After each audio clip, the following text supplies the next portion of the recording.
Allez mes petits crasseux, comment va-t-on? Écoutez, moi ça va, hein, comme d'habitude. C'est un plaisir de vous retrouver ici, aujourd'hui. Trop d'amour, trop de bons sentiments, quoi. Aujourd'hui, on va parler d'un sujet qui me passionne particulièrement et d'un truc que je fais depuis quasiment mes 13 ans. Les conventions! Ah oui, c'est pour ça que je reste dans le thème, tu vois. Vieux justificatif. Bon, à partir de maintenant, habituez-vous juste à ce que j'ai des cornes sur la tête. Voilà. J'aime bien ça.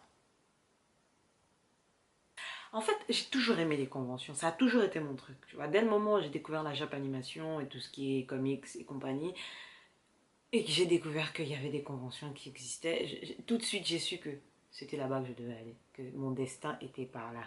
Ce que j'aimais, c'était le fait de pouvoir me dire, là, je vais voir des gens qui, comme moi, aiment ce que j'aime et on va pouvoir échanger et communiquer parce qu'on va pas se mentir. À mon époque, être geek, c'était pas la mode, c'était pas sexy, c'était pas choupi. Clairement, tu vendais des épices et personne te calculait, à moins que quelqu'un ait un problème de PC. Là, par contre, on connaissait ton nom. Ça, en général, c'est dans la famille.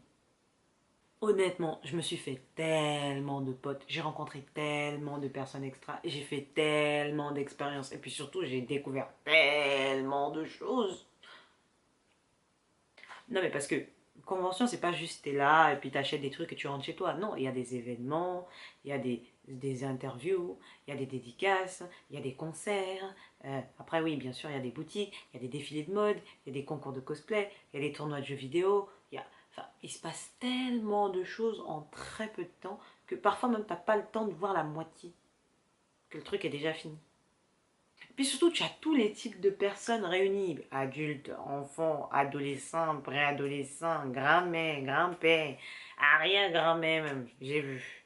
Mais surtout, tu as tous les styles vestimentaires. Tu as des gothiques, tu as des pink lolita, tu as des gothiques lolita, tu as des personnes qui s'habillent du commun des mortels, tu as des petits wesh-wesh avec leurs petits jogging Nike, Puma, etc.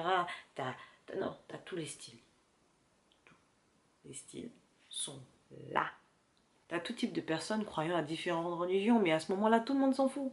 T'as des cathos, t'as des protestants, t'as des catholiques, t'as des non-pratiquants, t'as des musulmans même, t'as des go voilés, t'as des go non-voilés, t'as des go qui se baladent quasiment à poil, t'as des go habillés, t'as des go qui portent juste un vieux machin, tu vois même pas son visage, elle a un masque, un gros voile noir, le petit perso dans le voyage de Chiro, là. Voilà l'esprit, là. T'as de tout. Ça va de l'enfant dans la poussette à l'arrière-grand-mère. Il y a trop de variétés. Tout le monde s'en fout. En fait, tu peux être toi-même, tout le monde s'en fout.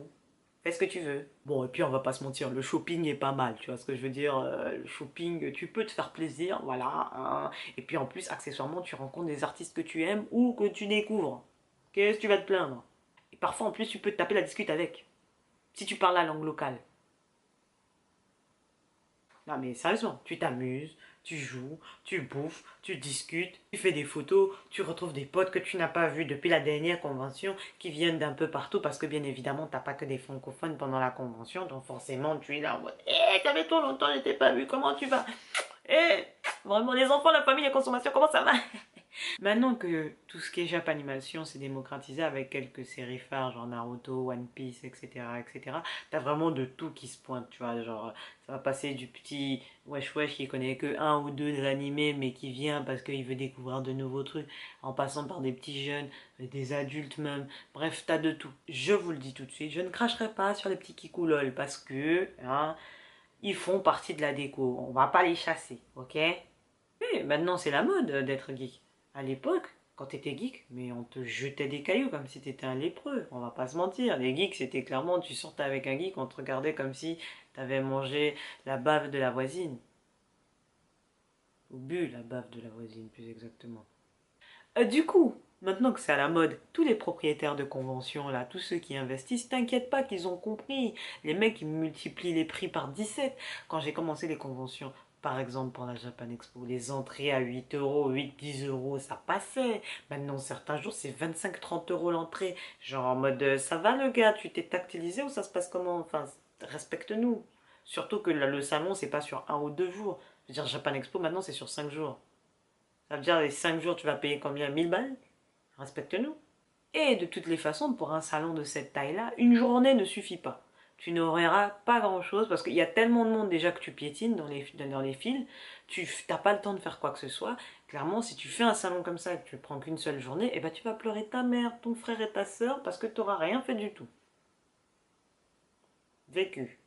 Sachant qu'en plus le prix pour les exposants, donc ceux qui vendent, ok, ou qui ne vendent pas, hein, qui viennent juste là pour le plaisir, parfois tu as des stands où ils ne vendent pas forcément quelque chose, mais où tu peux tester des activités.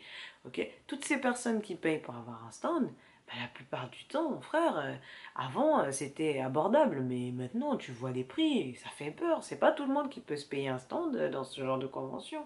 Et en plus, plus tu payes, mieux t'es placé. Donc c'est uniquement les grosses boîtes maintenant qui ont les meilleures places. Et puis les petits trucs, ils sont toujours près d'un ravin, là, dans un coin obscur.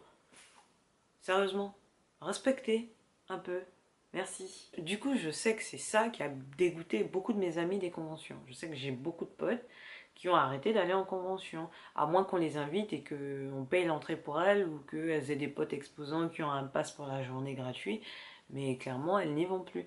Et moi, en fait, je continue d'y retourner parce que je trouve que ce genre d'événement, ça te montre qu'en fait, qu'on est capable de vivre tous ensemble sans s'intéresser à ce que l'autre fait sur son matelas ou sur son orientation sexuelle ou sur comment il s'habille. Parce que, je te dis, dans ce genre de lieu, t'as des mecs habillés en nana, des nanas habillées en mec, des, des, des, des gothiques sapés en nonne. Enfin, t'as tout, t'as de tout. Et tu t'en fous en fait, ça t'intéresse pas. Tu es là pour t'intéresser à tes passions. Et la vie, c'est supposé être pareil. Tu passes ton temps à essayer de réaliser ce que tu as à faire. Tu réussis, c'est bien, tu réussis pas, tant pis, mais au moins t'as essayé, tu vois. Mais t'as pas le temps de t'occuper de la vie des autres, quoi. Tu échanges, tu discutes avec eux, mais t'es pas dans le jugement. Et ça, l'ambiance, les rencontres. Et puis tu découvres des auteurs sympas qui ne sont pas forcément connus au moment où tu les découvres, et après qui deviennent connus. Et après tu te dis, moi je l'ai connu avant que vous tous vous le connaissiez, j'ai même eu une dédicace. True story. En gros, si on peut conclure cette vidéo, c'est juste vous rappeler que peu importe si on vous considère comme des bizarreries là dans le coin où vous vivez, mes petits doudous, mes petits crasseux, vous êtes géniaux, ok? Vous êtes amazing pour moi, pour vous, ok? Donc peu importe qui vient commencer à vouloir s'asseoir sur votre visage, you are a queen, you are a king. Évoluons. Que la crasse vous accompagne, on est ensemble par le lien capillaire.